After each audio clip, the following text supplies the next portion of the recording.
Hello and welcome into my personal mock draft for the 2023 season. I know this is very early. This is right after the draft. I'm recording this on April 30th, but I just wanted to take a look at what could possibly be for the season, and I guess I just thought this could be content, so I wanted to show you guys. So what I picked is 150 players. I have 10 teams, 15 rounds. And I didn't really go off the teams per se. I just kind of went on who I thought you should pick in that general area. I know this is a very controversial list. Everyone has a different opinion on every single player, but this is just where I personally would look the approximate range of where I would draft most of these players. So I guess I'll just break it down for you. So starting off with 1.1, I think between 1.1 to 1.4, it has to be this combination of players. I think everyone else is on a tier below these as far as fantasy. But if you're looking at the two receiver, two running back set here, you have to go Eckler and McCaffrey, and you have to go Jefferson and Cup. I know Cup is on here, and he had a not great season last year, but he was on pace to finish as wide receiver one again. He averaged like over 20 fantasy points per game last year before he got hurt. So, I mean, he was obviously having a dominant performance, and I think that's going to happen again regardless of who he has at quarterback, just because he's that dominant of a player. And everyone knows what happened with Justin Jefferson. We don't really have to explain it there. But Eckler at the 1-1 is where I would pick him personally, just because he's on the last season of his contract. And I think they're just going to run him in the ground. I don't think they're really going to re-sign him next year. And they're just going to workhorse him into the ground so no one can really pick him up either. So I just think he's just going to be a volume monster next year. And then McCaffrey, 1-3. Again, all four of these can kind of be interchangeable depending on where you like which player. But I like McCaffrey at the 3 because, I mean, he's just Christian McCaffrey. That San Francisco offense is just too potent. There's too many threats. And then he's the main star of those threats.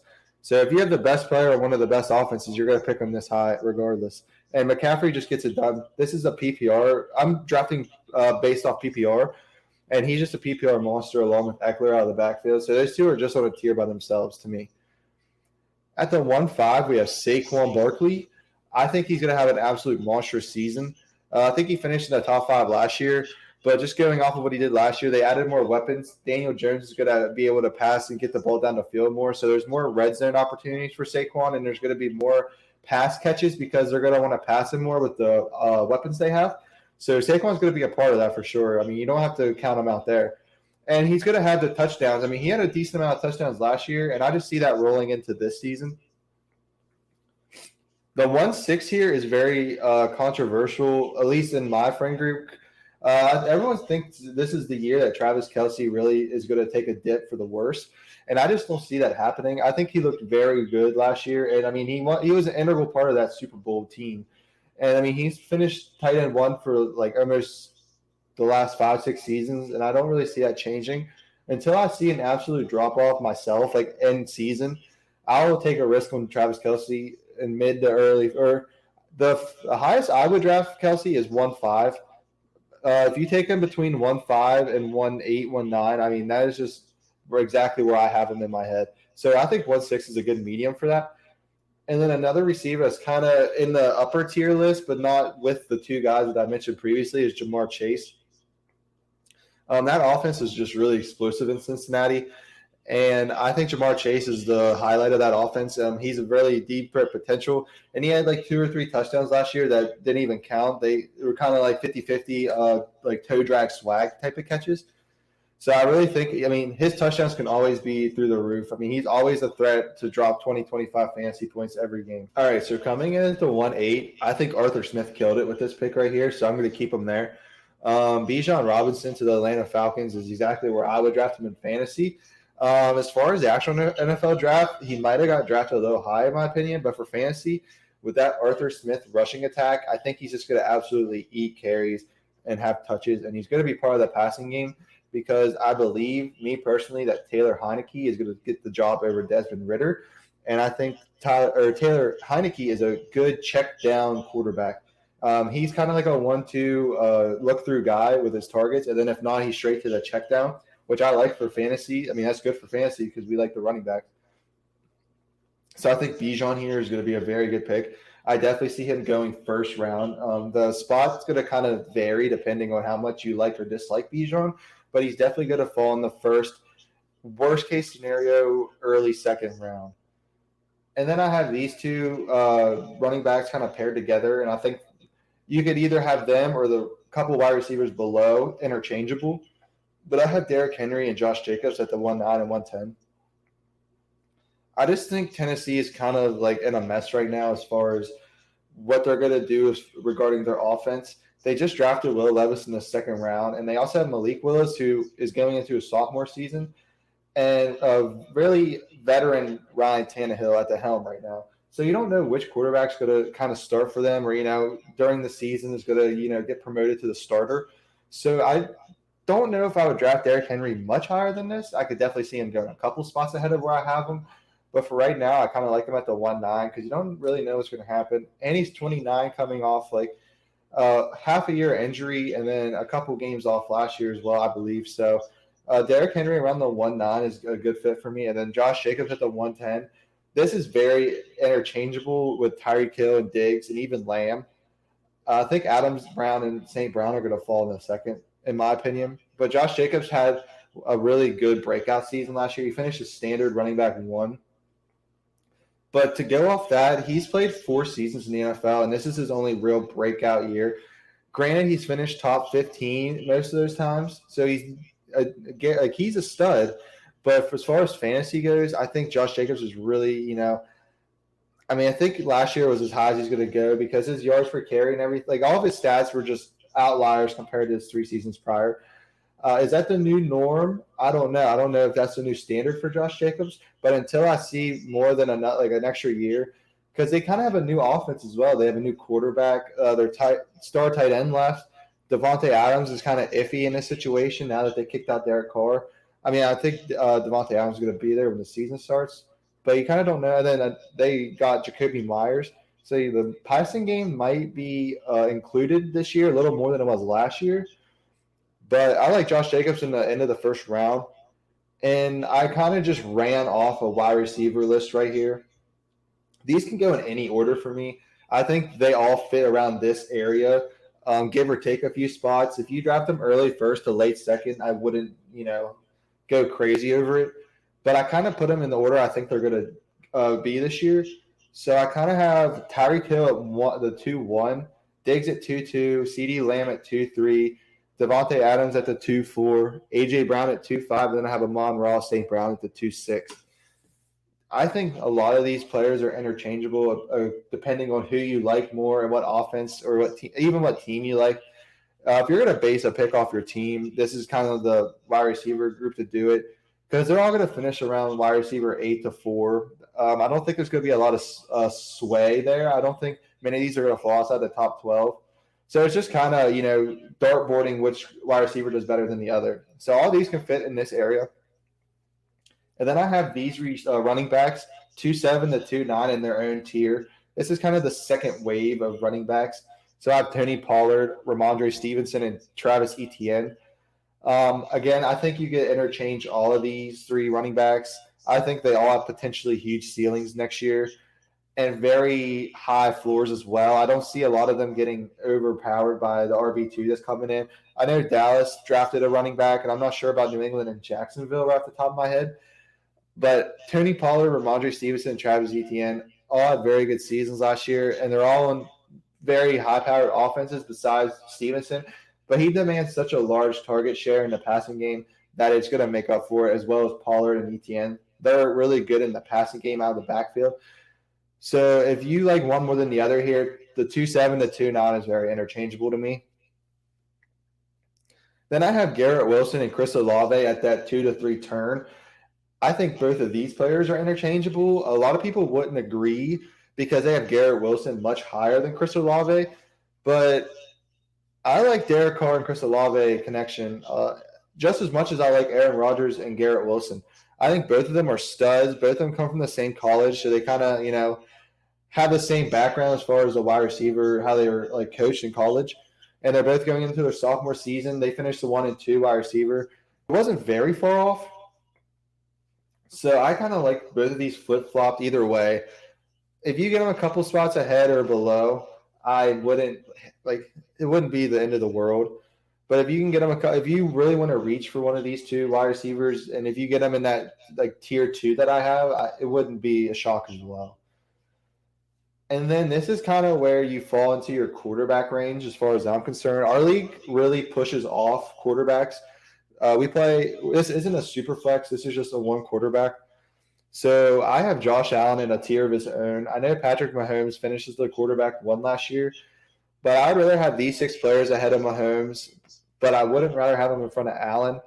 I mean, Allen's just a beast when it comes to fantasy. He always finishes one or two, and Mahomes kind of floats between 1 through 5. So I'd rather have the chance of finishing one or two more than a chance of finishing 1 through 5. Now, if we're talking NFL, obviously, not obviously, but I'd rather have Mahomes and Allen for sure. But as far as fantasy goes, I'd much rather have the dual threat of Allen bulldozing into the end zone or getting those 10 yards on the ground more than Mahomes slinging it for 300, which Allen can do himself. And then I have these three running backs and these three wide receivers here. This is just a kind of a mixture for me. All six of these players are interchangeable along with the list below or even above if you really want to reach, but I wouldn't suggest taking any of these players above the third. So I have Jonathan Taylor, Nick Chubb, and Najee Harris as the running backs. And I have Devontae Smith, T. Higgins, and Jalen Waddle as the wide receivers. The three wide receivers are all wide receiver two in an extremely high-powered offense. So they're going to get their touches as well. You don't really have to worry about whether or not they're going to be able to keep up with the wide receiver one because they're almost interchangeable between the 1 and 2. And then going back to the running backs, Jonathan Taylor didn't really play last year, but everyone knows how good he can be if he actually gets on the field. Nick Chubb finished within the top 6 running backs, I believe, and that Cleveland offense is going to be much better than they were last year. It's just he's not much in the passing game, but Kareem Hunt left, so I don't know if they're going to incorporate him into the passing game more than they did last year. So I would definitely take Nick Chubb here, and if you're a Nick Chubb believer, ahead of this wouldn't be bad either. And Najee Harris is kind of the reach here for me. I know his rookie year he finished around RB6, but last year it was really kind of a step down in my opinion. Watching him, he didn't really move as well as he used to. I don't know if the injury kind of caught up to him this middle of that season. It was kind of like wear and tearing on him, but I didn't really like what I saw from Najee last year. Do I think he can come back to the top 6 running backs? Absolutely. They just added offensive line in a draft, and they just added Allen Robinson as a wide receiver threat. And Kenny Pickett is going to have his sophomore year ahead of him. Kenny Pickett is going to be a much more polished quarterback, as well as George Pickens, who is also going into his sophomore season. So these 6 players for me are very interchangeable. And this is kind of where I kind of have this like little box in the corner here, if you can see. I could see Mahomes and Hurts getting interchanged. Either way you want to pick it. If you're a Birds fan like me, if you want to pick Jalen Hurts in the late third in a redraft league, PPR, 10 teams, just like standard like that. If you want Jalen Hurts in the late third there, I would definitely jump on that. I don't think he's going to fall much lower than the early fourth, considering what his season he had last year. And they just added Swift and a contract he had. There's a lot of extra like external components in his game right now that just is really going to bump him up, in my opinion. So you really want to jump on Hurts if that's the quarterback you're after. And then I kind of have these two tight ends on an island by themselves at tier 2. I have George Kittle and TJ Hawkinson. These players are interchangeable, but if you want my personal opinion, I definitely would go after George Kittle more than I would TJ Hawkinson, just because TJ Hawkinson is way more of a boom bust tight end, and George Kittle is more of an average. And I'd much rather have the chance of averaging 15 points a game other than 5 to 30. Because TJ Hawkinson, a lot of his points came from 2 games last year. He had over 32 points in 2 different games. In the rest of his games, it's kind of like 15 or below. He didn't really like blow up in other games. So he finished PPR tight end 2. So if you like Hawkinson more than Kittle, I definitely don't have a problem with that. But I just would rather have a higher ceiling or a higher floor, a higher floor with George Kittle than the higher ceiling with TJ Hawkinson. Because I'm kind of a worst case scenario drafter. When I think of a fantasy football draft, I think of what is the worst they can do better than the ceiling.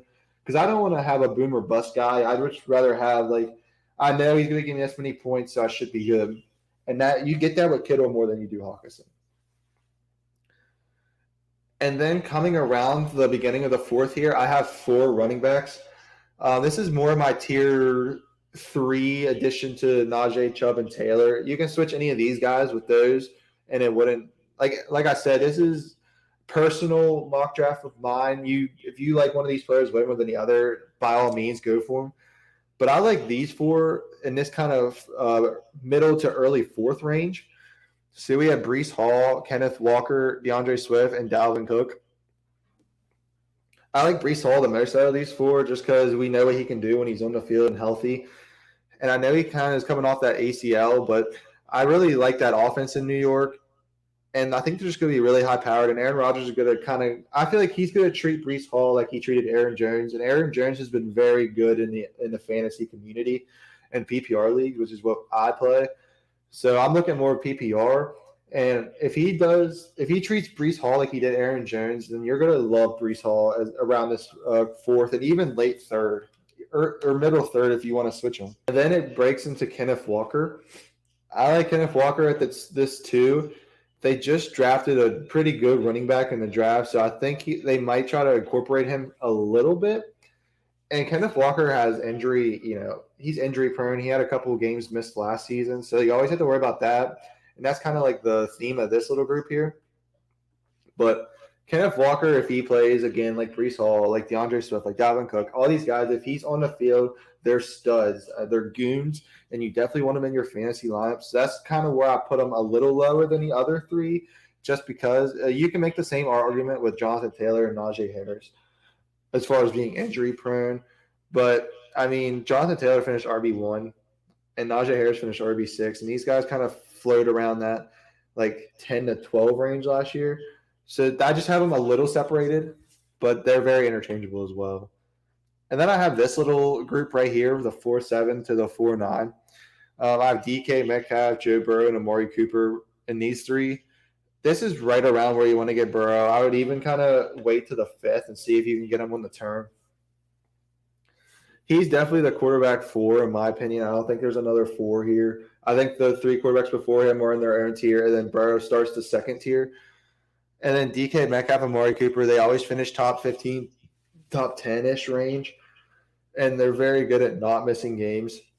So I kind of like them there. They have a very, very high ceiling, or high floor, excuse me. They have a very high floor, which I like. If you're looking at DK Metcalf, I would much rather you consider Tyler Lockett around the 6th, 7th round because they're going to finish the same regardless.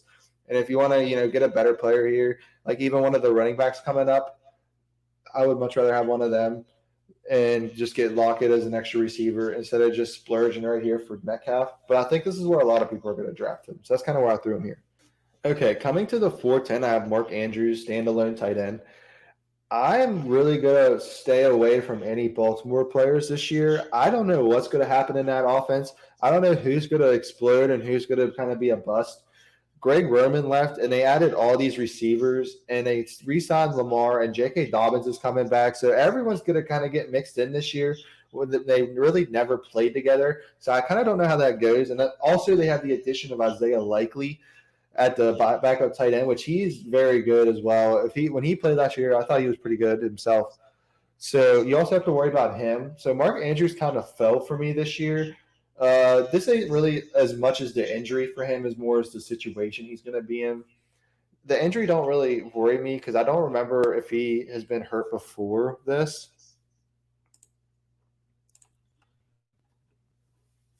Let me look real quick for everyone.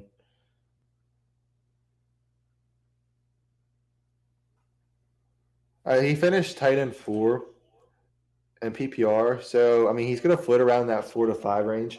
So that's kind of why I have him at tight end 4. Yeah, see, he don't really get hurt as much as you like. I know he didn't play a lot of the games last year, and he didn't have a lot of the snaps. Like he had 13% here, but I mean, most of these he has 85 and 95. He just kind of didn't get it done as the Mark Andrews we know, and I think that's just going to happen again this year. So I think he kind of had his run, and now this new offense is going to be incorporated in Baltimore. It's just really going to kill him for me. Coming around to the 5th round, we have Miles Sanders, Joe Mixon, and Aaron Jones back to back here. This is exactly where I would want to get these players. I wouldn't want to reach much more than these. These all kind of have boom or bust potential. I could definitely see all these guys finishing top 10 again. I know Miles Sanders finished like 10 or 11, and Aaron Jones finished like 10 or 11, and then Joe Mixon kind of finished in that area. So they're all going to be like top 15 running backs, but just their situation is kind of iffy to me. So if I have any of these picks before, and Dalvin Cook and Derrick Henry, as of right now, are kind of on the trading block. People are kind of seeing what they can get for him. And I think he could fall to like Cincinnati for sure. That's big, one of the big names. Even Zeke and Leonard Fournette, as of right now, are the free agents. So one of these teams could definitely sign them just as an added bonus of a veteran presence in the backfield. So I kind of like them in this area. I wouldn't reach much more for these three players.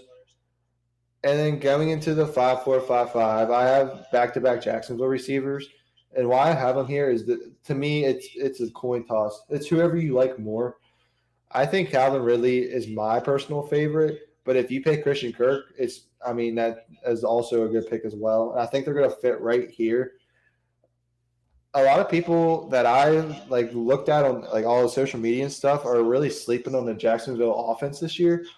And I am very bullish on the Jacksonville offense this year. I think they're going to do very good, and I think that their offense is going to explode this year, and they're going to have a lot of fantasy top 10 players for sure, including the tight end Ingram, who really came along at the end of the season.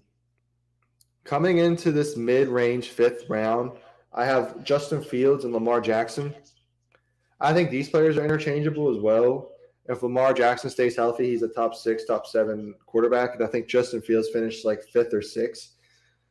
If you had me pick between these two, again, I'm going to kind of do the Kittle Hawkinson treatment here.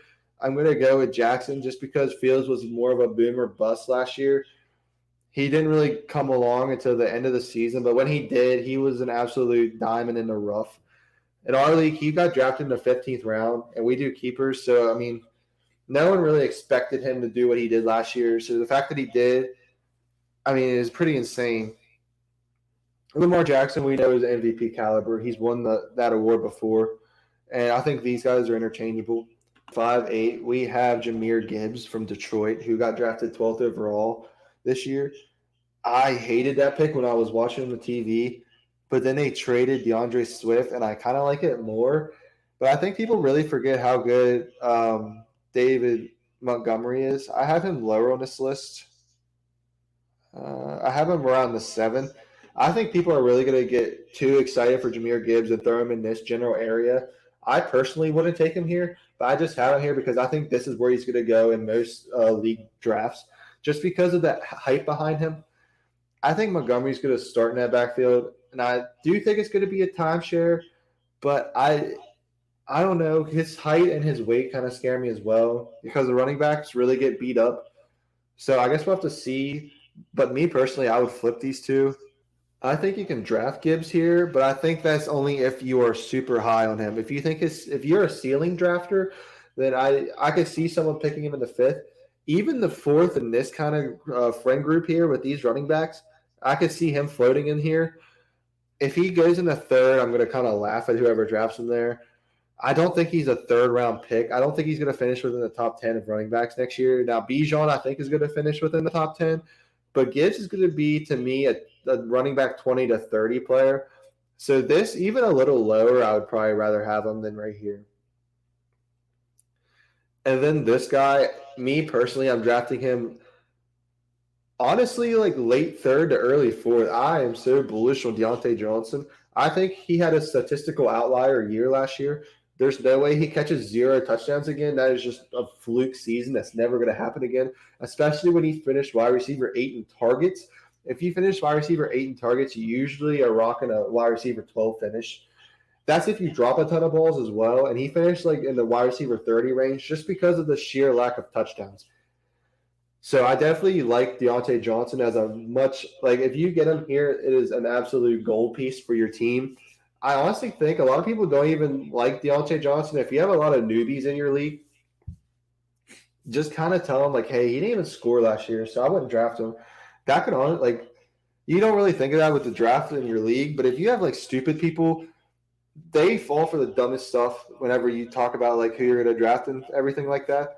If you tell him like look at Deontay Johnson last year, he had 0 touchdowns. He's a bum.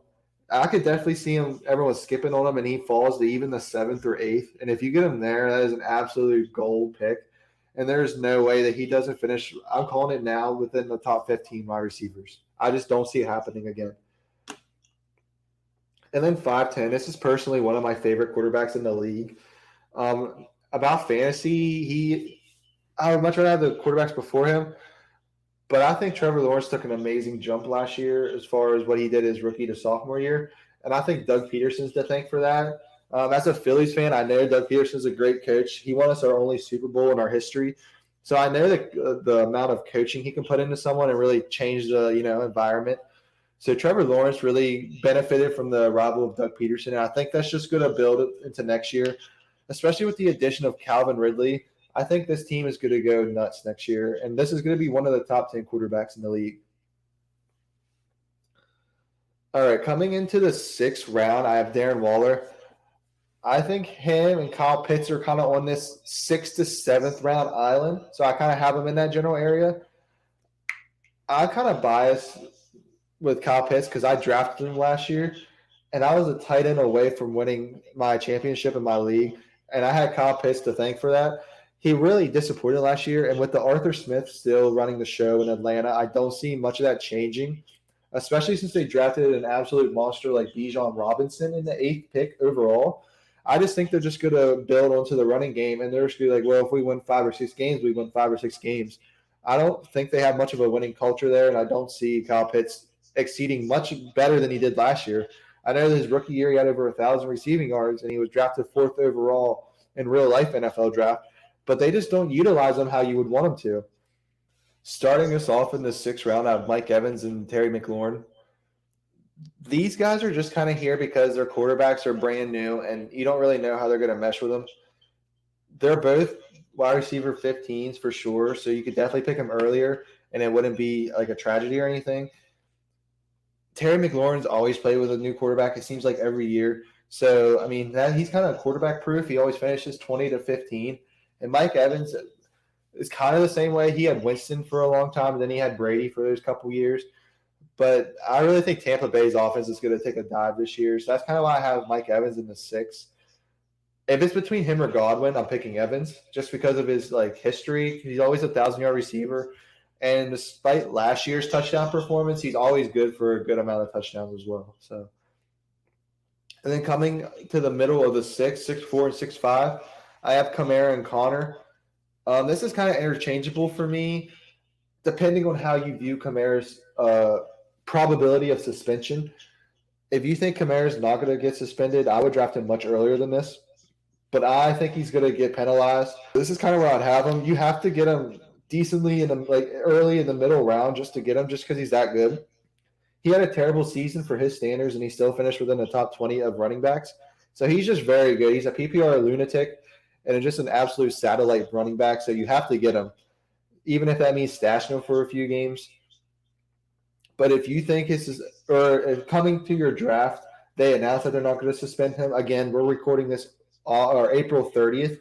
So come around August, if he has been announced that he's not, or that you still don't think he is by that time, I would pick him much earlier than this. Maybe in this general area, just the Taylor, Chubb, and Harris range is where I would probably draft him if you're super high on Alvin Kamara.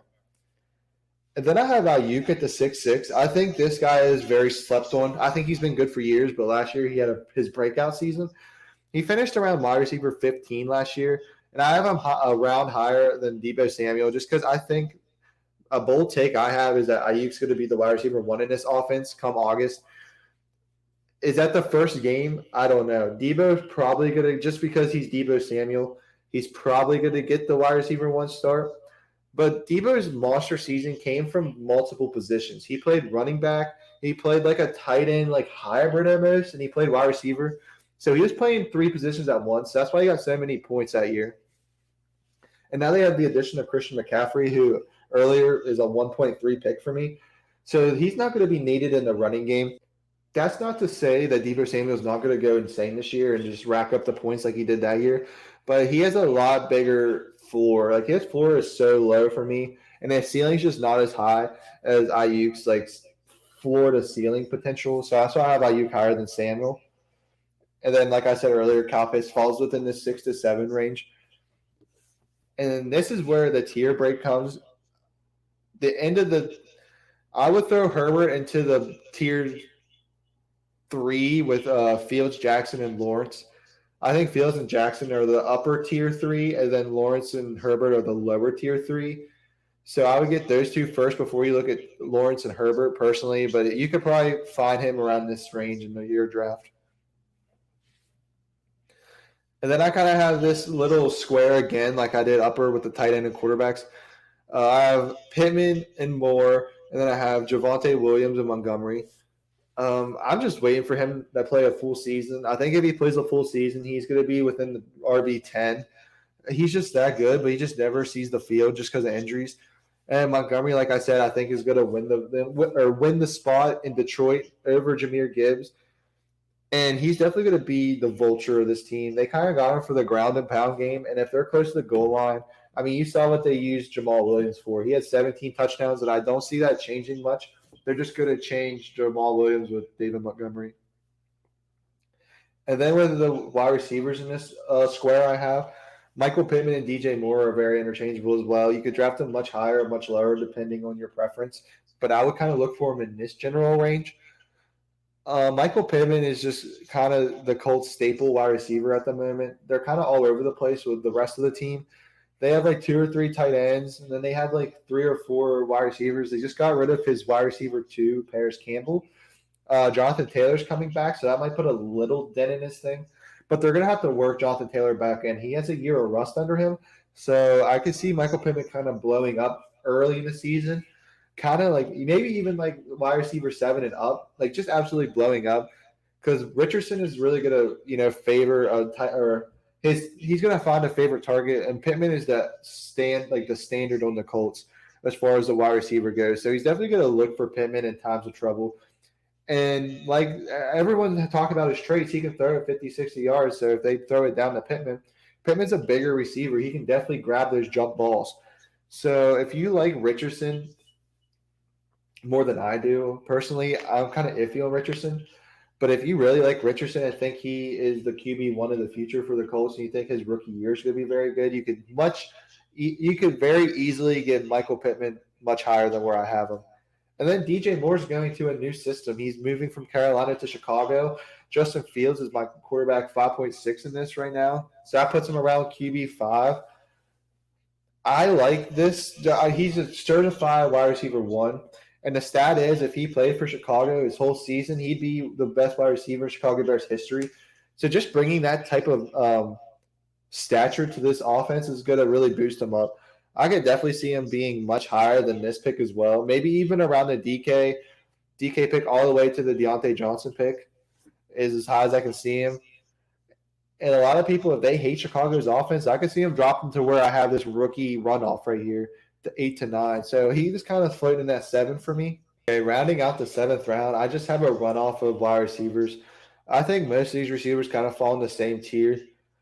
Out of all of these, I kind of like Watson and Lockett the most just because Lockett is always consistently in the top 15. And Watson had a stellar performance towards the end of the season. I think he's going to carry that as the standalone wide receiver 1 in this offense. Yes, they drafted a wide receiver and 2 tight ends, but he is the standalone wide receiver 1 with a brand new Jordan Love in. So kind of like the Michael Pittman stance I have, I think Watson's going to be the guy that Jordan Love looks to, just because Jordan Love, you can almost consider him a rookie himself. Jerry Jeudy's a very big boom or bust for me. I think he could blow up the scene and just absolutely go nuts this year, or I think he could just be a ghost. It's kind of depending on how Sean Payton runs this new Denver Broncos offense. And then to bring us to Godwin, Allen, and Hopkins, they're all kind of in that range for me. I just like Evans more than Godwin is pretty much all I can say here. And then Allen has gotten very injury prone the last couple of seasons, so it's hard to trust him. And then Hopkins, yes, he did very good at the end of the season, but Arizona is kind of a mess in itself. And I don't know how their offense is going to shake out this year. I'd much rather have the guys above him than there. I could definitely look foolish on this pick, and he could be within the top 10, 12 wide receivers like he always is. I know this is kind of like a very crazy pick for a lot of people having Hopkins in the 7 8, but I just don't like where Arizona's offense is at the current moment. Now, if they switch around some stuff before the beginning of the season, yes, I could definitely move him up in this mock draft. Again, this is August. This is very early mock draft. I just kind of wanted to put something together to kind of look at where everything's at. And then I have Damian Pierce at the 7 9. I think David or Devin Singletary is going to eat a lot more of his touches than people think. A lot of people don't know how good Devin Singletary is when he's on the field. Josh Allen looked at him a lot to get like close to goal line touchdown, so he can score near the goal line, which is Damian Pierce's. I mean, he's kind of a run after touch kind of running back. So I like him at this 7 9. You can even get him around the Kamara Connor place for me, but I don't like him much higher than that for me personally. And then I have Debo Samuel and Mike Williams around there. I kind of touched on Samuel earlier, and then Mike Williams is the same way as Allen. If one's not on the field, it feels like the other is. I feel like only one of them plays at a time. Mike Williams, when he's on the field, is around a wide receiver 20, so I kind of throw him right around this range. And then Rachaad White's at 8-2. Me personally, I like Rachaad White a lot more than 8-2, but I think this is where a lot of people are going to take him. They don't really know how good he is just because he didn't play a lot last year, and he kind of finished around running back 30 to 40. But the standalone running back and an offense that needs a quarterback, they're going to run early and often in the beginning of the season. And if he establishes himself as the go-to guy in that Tampa Bay offense, I think the sky's the limit for him. I think he could be a really big potential sleeper. And then for this rest of this 8 round, I just threw in a bunch of rookies. This is not where I see them going. I just think they fall around this round. You could depending on how you see each rookie, you could see them going higher or lower. But I kind of just threw a couple in here just to have them here because they're going to fall within this type of range. I have Zay Flowers of the Baltimore Ravens, Quentin Johnston of the Los Angeles Chargers, Jackson Smith-Njigba from the Seattle Seahawks, and Jordan Addison from the Minnesota Vikings. And then for the tight ends, I have Michael Mayer from the Las Vegas Raiders, Dalton Kincaid of the Buffalo Bills, and then Musgrave, the first tight end pick from the Green Bay Packers.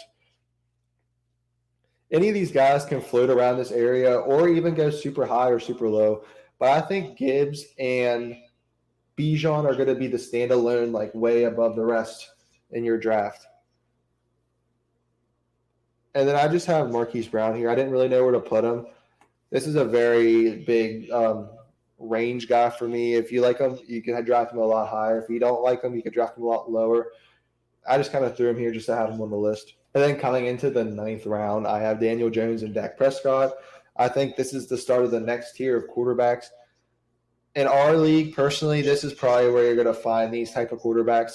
Like I said, we kind of neglect quarterbacks and tight ends more than we should. Honestly, I can see them going a little higher than the 9th round. If you have a Giant or Dallas fan in your league and they're drafting, I can see them going 7th or 8th, but not much higher than that. I think there's a clear break off between the top of the list and the bottom, or the rest of the quarterbacks. And then I have these tight ends in a row just because they're going to fall around here in our league. I don't know about your leagues. Goddard, Ingram, Schultz, and Fairmouth. Goddard is definitely one you could switch all the way up to Kyle Pitts and Waller if you wanted to. It's just the injuries, and they're bringing in Swift for Sanders, so there's going to be a new passing threat more than Miles Sanders was. And I like Goddard, don't get me wrong, but I think he did a lot better than what he's usually used to. And I would rather take a chance on Waller than Pitts than Goddard. But that's just me personally. I would definitely – I don't know. Now that I said that, Pitts kind of screwed me over last year, so I might switch Goddard and Pitts. But like I said, I just put this together just to look at things, and I kind of want to just go over with you guys. And then the end of the 9th, I have J.K. Dobbins, Cam Akers, Antonio Gibson, Khalil Herbert, and Brian Robinson. I think they're going to fall within this range, maybe earlier, depending on how your rookies fall in that like little 8th round slot I have them in. I could definitely see them going higher, but not much higher. I think they're all mostly going to be handcuffs or like your backup flex for a day or a game or two if you need them. I don't have a lot of praise for these guys besides maybe Herbert and Robinson. Akers kind of blew up last year, so I could definitely see people thinking to like the last game of the season, being like, "Oh, I remember Cam Akers going crazy and draft him higher than this." Gibson's the backup; he's just in for passing. Like I said in an earlier video, I think Robinson's going to be more involved in the passing game now that he's had a full offseason to prepare his leg and fit into the offense. And then Herbert's a stud. His yards per carry last year were insane. I kind of hate that they got Deontay Foreman because Herbert is one of the few 3-down backs I can see in this league. And I think he has the potential to just blow up, but Deontay Foreman's going to kill him because Deontay Foreman's very good himself. And then going into this tight end, this is kind of like the next tier I have.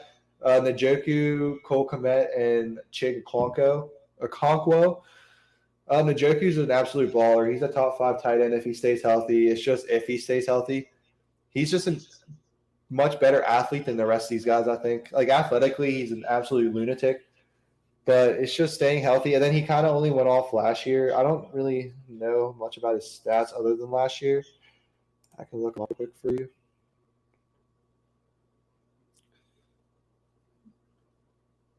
Yeah, he kind of finished around like 10 to 9 points. I mean, nothing crazy, but he also finished tight end 10, and he missed 1, 2, 3 games. So if he added an extra 3 games, he would have fell within the 8th to 6th.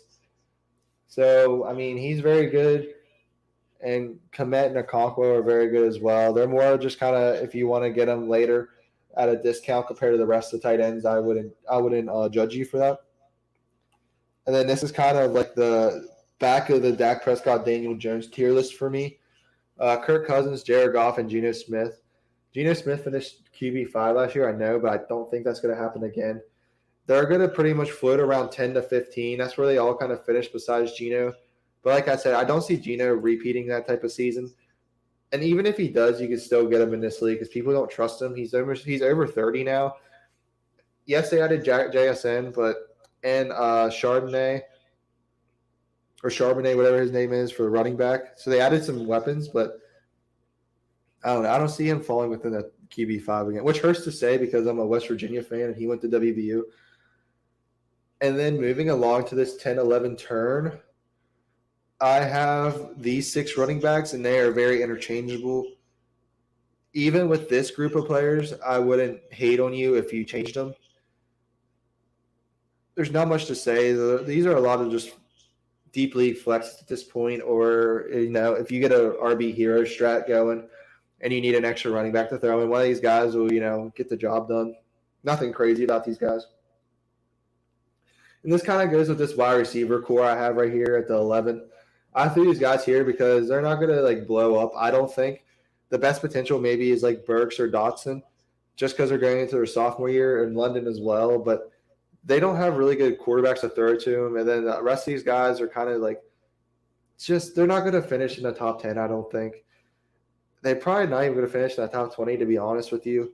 They're just kind of in this general range. They're just going to be a deep league flex or a bench player in a 10-team league.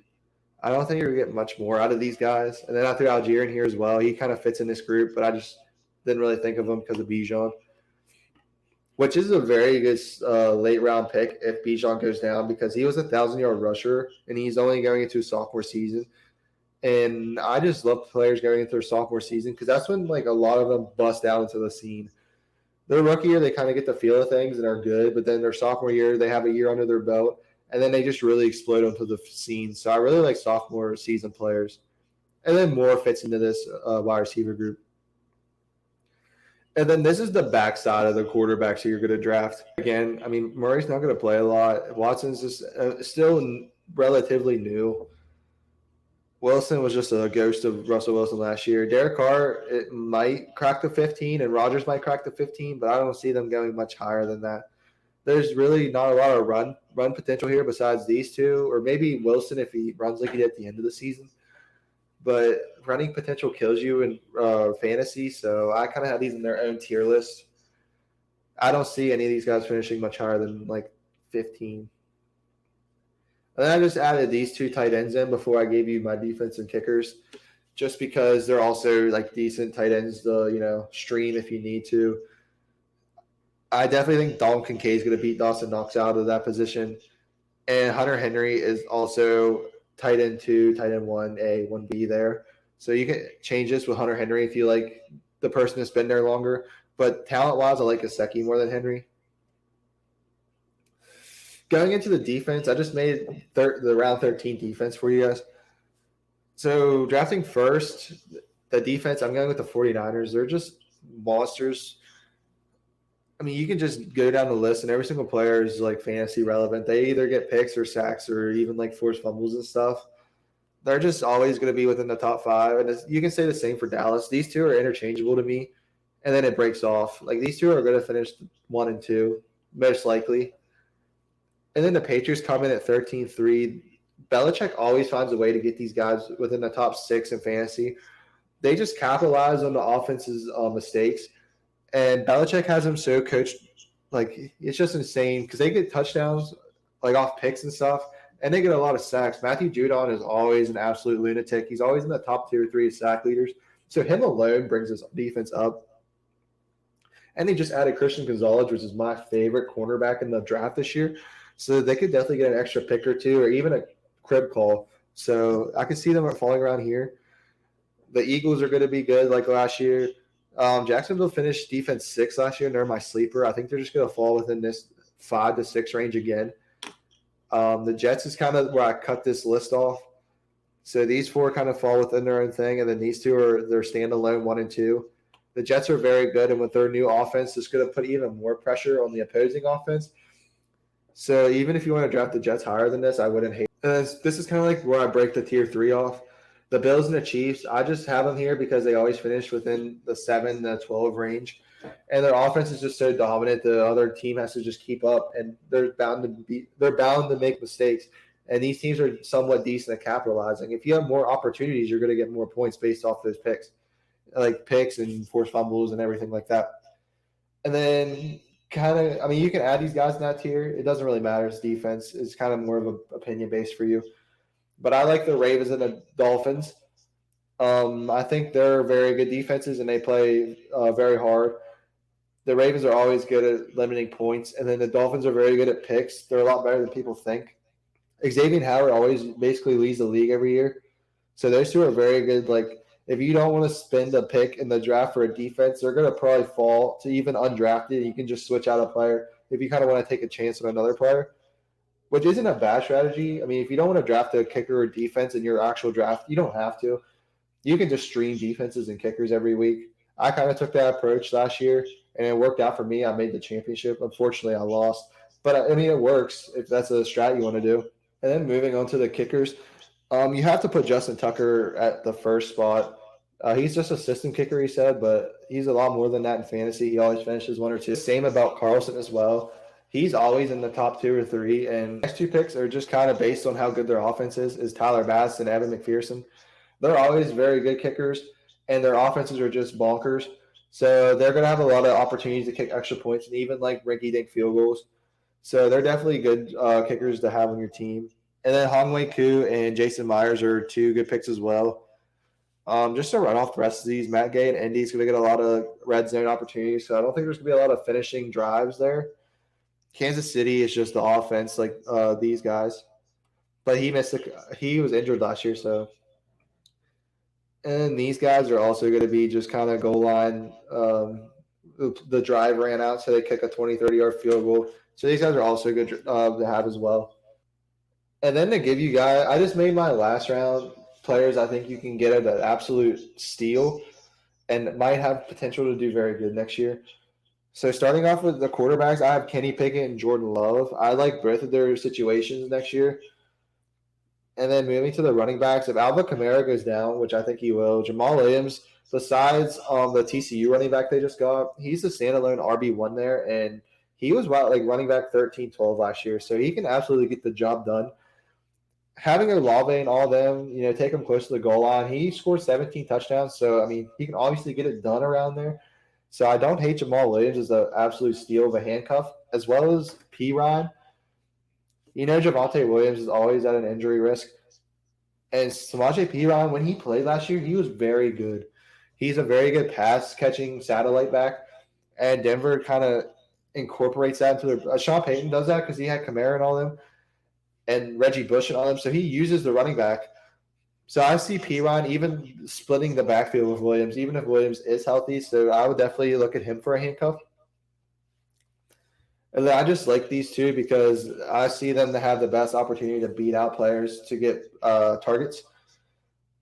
New York doesn't have a standalone wide receiver one there, and this rookie could definitely be the wide receiver one there if he goes off in the beginning of the season. And then Osborne basically has to beat out a rookie for wide receiver two, and Adam Thielen left. And even though KJ Osborne was wide receiver three last year for the Vikings, he had 90 targets. So there's definitely not a lack of targets to go around. And since Thielen left, I mean, the sky's the limit for KJ Osborne if he gets that wide receiver two spot. And then to go to the tight end sleepers, I have Jawan Johnson and Jelani Woods. I just like their position. Indy kind of has a tight end by committee right now, but he's just too much of an athletic freak for me not to at least take a chance on him because the tight end is just so scarce. And then Jawan Johnson kind of came onto his own last year. I know his stats weren't the greatest, but I mean, just kind of looking at an extra tight end you can get, I would at least look at his way. And then for a defensive sleeper, I have the Seattle Seahawks defense. I think they're starting a mini Legion of Boom there, drafting Devon Witherspoon out of there. And they had Tariq Woolen last year, who did very well, was in the defensive rookie of the year talk. And Pete Carroll's very good on the defensive side of the ball, so I like them to finish within the defense 12 to 10. And then Cade York's just kind of my sleeper. I just like Cade York. So if you need another kicker, just pick him. And then I have some honorable mentions as well. I know I missed a couple people on this list, but you can only have so many people in here. Some quarterbacks you could also look at are Trey Lance or Brock Purdy, depending on who starts there. Jimmy Garoppolo, very good offense, and he's a game manager. He's not going to win you leagues, but if you need a stream for a week or two, like your quarterback's on bye, he's a very good pickup. And then Tua. I didn't add Tua on this list because I don't know if he's even going to play next year or not. If I was him, I probably wouldn't just because he's had so many concussions. Like CTE is bound to happen to him. So I would just kind of get the help I need first before I even think about playing again. Even just take a season off. And then for the running backs, I have two free agents that I didn't add on this list. I have Zeke and Leonard Fournette. I didn't add them on here just because I don't know where they're going to go. And if they're a free agent, their fantasy value is going to be zero because they're not going to play for anyone. But I definitely see them getting on a team. So this could easily be adjusted depending on where each of them fall. And then for handcuffs that I missed, I have Deontay Foreman and Rashad Penny. I think Swift's going to win the backfield battle in Philly. So Rashad Penny would be a very good backup because Swift does have an injury record. He does have a history with not playing games. And then Khalil Herbert was injured last year, so Deontay Foreman is going to be almost a goal line back because besides Henry, you pretty much have to play him at the goal line because he's just such a bruiser. So I like them too as well. And then wide receivers, I'm just going to run them all because I have a few.